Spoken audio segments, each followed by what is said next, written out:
Pakistan super লিগে পরপর দুটো ম্যাচে দুর্দান্ত পারফর্ম করে গোটা ক্রিকেট বিশ্বের নজর টেনেছেন বাংলাদেশের লেগ স্পিনার রিশাদ হোসেন। কোয়েটা গ্ল্যাডিয়েটর্সের বিপক্ষে 31 রান দিয়ে 3 উইকেট নিয়ে লাহোর কালান্দার্সকে ম্যাচ জেতাতে ভূমিকা রেখেছেন এবং তার পরের ম্যাচে আরো দুর্দান্ত পারফর্ম করেছেন করাচি কিংসের বিপক্ষে। 4 ওভার বল করে 26 রান দিয়ে সেই ম্যাচেও তিনি 3 উইকেট নিয়েছেন, যার মানে দাঁড়ায় যে 2 ম্যাচ খেলে 6 উইকেট নিয়ে ফেলেছেন রিশাদ হোসেন। পাকিস্তান সুপার লিগে বাংলাদেশি বোলারদের ভেতরে বেস্ট পারফর্মার হতে রিশাদের আর প্রয়োজন 3টা মাত্র উইকেট।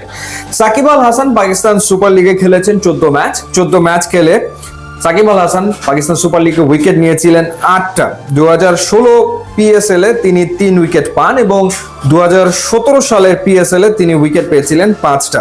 14 ম্যাচে সাকিব আল হাসানের উইকেটের সংখ্যা হচ্ছে 8।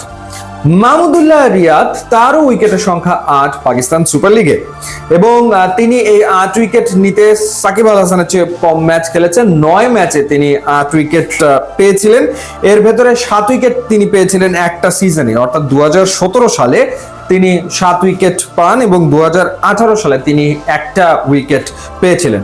সাকিবের উইকেট পিএসএল এ 8টা এবং মাহমুদুল্লাহ রিয়াদেরও পাকিস্তান সুপার লিগে উইকেটের সংখ্যা হচ্ছে 8। বাংলাদেশের কাটার মাস্টার মুস্তাফিজুর রহমানও কিন্তু পাকিস্তান সুপার লিগে খেলেছেন এবং মুস্তাফিজুর রহমান পিএসএল এ ম্যাচ খেলেছেন 5টা এবং সেই 5 ম্যাচে তার উইকেটের সংখ্যা হচ্ছে 4। 2018 সালে পাকিস্তান সুপার লিগে নাম লিখিয়েছিলেন মুস্তাফিজ এবং সেই সিজনেই তিনি 5 ম্যাচে 4 উইকেট নিয়েছিলেন।